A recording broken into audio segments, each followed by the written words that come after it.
discuss simple present tense. What is simple present tense? वाक्यों के अंत में, जिन वाक्यों के अंत में ता है, ती है, ते है आते हो, जैसे वो खाना खाता है, वो जाता है, वो पढ़ता है, वो सोते हैं, वो आते, वो आता है, ठीक है। तो जिनके अंत में क्या आ रहा है, ता है, ती है, ते है, वो सारे सेंटेंसेस किसमें होते हैं बेटा, सिंपल प्रेजेंट टेंस में, ठीक है।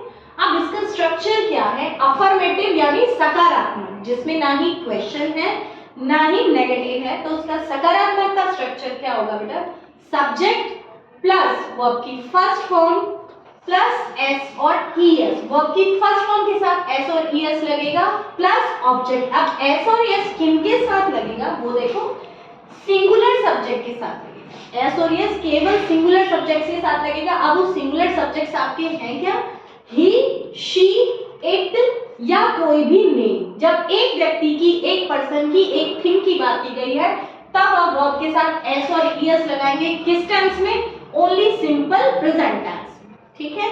नाउ अब प्लूरल सब्जेक्ट्स आपके कौन से होंगे, प्लूरल सब्जेक्ट्स आपके कौन से होते हैं, यू, वी, दे और आई भी प्लूरल की तरह से ही बिहेव करता है और कोई भी प्लूरल हो सकते हैं, जैसे स्टूडेंट्स, काउस, टीचर्स, ठीक है।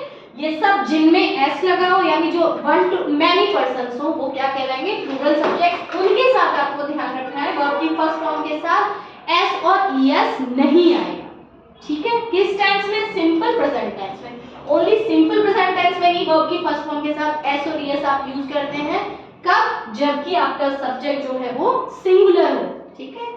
जैसे आप सेंटेंस हम लेते हैं, the green grass grows in the kitchen. आप देखिए ग्रोज, ये आपकी वर्ब है, वर्ब के साथ एस लगाया बिकॉज ग्रीन ग्रास, एक ग्रास की बात की गई। The green grass grows in the kitchen, kitchen में ग्रो कर रही है और एस लगाया because it is the singular subject, ठीक है, understood. Now second one is I eat too much, मैं ज्यादा खाता हूं।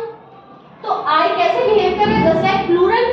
तो प्लूरल के साथ स्टॉप राइटिंग शिवांश, ईट के साथ हमने एस और ईएस नहीं लगाया because I is behaving like a plural, ठीक है। तो I eat too much, stop, यहाँ तक हो गया। नाउ नेगेटिव की बात करें तो जब भी आपको सिंपल प्रेजेंट टेंस में नेगेटिव बनाना है तो आप क्या यूज करोगे, डू और डज, डायरेक्ट नॉट नहीं लगाओगे, डू या डज आपको यूज करना है। अब डू किसके साथ आएगा बेटा, डू सभी प्लूरल्स के साथ, जैसे आई तो प्लूरल की जैसे बिहेव करता है, डू किसके साथ आएगा, आई, वी, यू, दे या कोई भी प्लूरल सब्जेक्ट। डज किसके साथ आएगा, वही सेम सिंगुलर यानी ही, शी, इट या कोई भी नेम हो। सिंगुलर सब्जेक्ट के साथ आप क्या यूज करोगे, डज। अब जैसे इसके सेंटेंस हम बनाते हैं, आई डू नॉट, आप देख रहे हो I do not eat too much, लग गया आई के साथ डू नॉट। अब यहाँ ध्यान रखना, जब आप डज भी यूज करेंगे ना, जैसे he does not eat too much, तो जब डज आ गया ना, ईट के साथ फिर एस नहीं लगाना, ये ध्यान रखना। डज आ जाता है तो वर्ब के साथ में एस और ईएस नहीं लगाना, ठीक है। नेक्स्ट है इंटरोगेटिव, आप कैसे बनाएंगे, तो जब सिंपल प्रेजेंट का इंटरोगेटिव बनाएंगे, again we use do and does, ठीक है। तो कैसे, do and does plus subject plus verb की फर्स्ट फॉर्म प्लस ऑब्जेक्ट और आपका साथ में क्या आ जाएगा, क्वेश्चन मार्क आ जाएगा। कैसे बनाएंगे, डज शी ईट कैरेट्स, क्या वो कैरेट्स खाती है। अब देखो डज मैंने यहाँ लिखा तो ईट के साथ ईट्स नहीं किया, तो डज शी ईट कैरेट्स, ठीक है। या डू आई लाइक मैंगो, ठीक है। हम अपने आप से भी क्वेश्चन अराइज कर सकते हैं, तो आपको ध्यान रखना है इसमें हेल्पिंग वर्ब्स क्या होती हैं, डू और डज, ठीक है। और सिंपल सा सेंटेंस है तो वर्ब के साथ में आपको एस और ईएस यूज करना है, जबकि आपका सब्जेक्ट जो है वो सिंगुलर हो। If your subject is plural you can't use S or yes.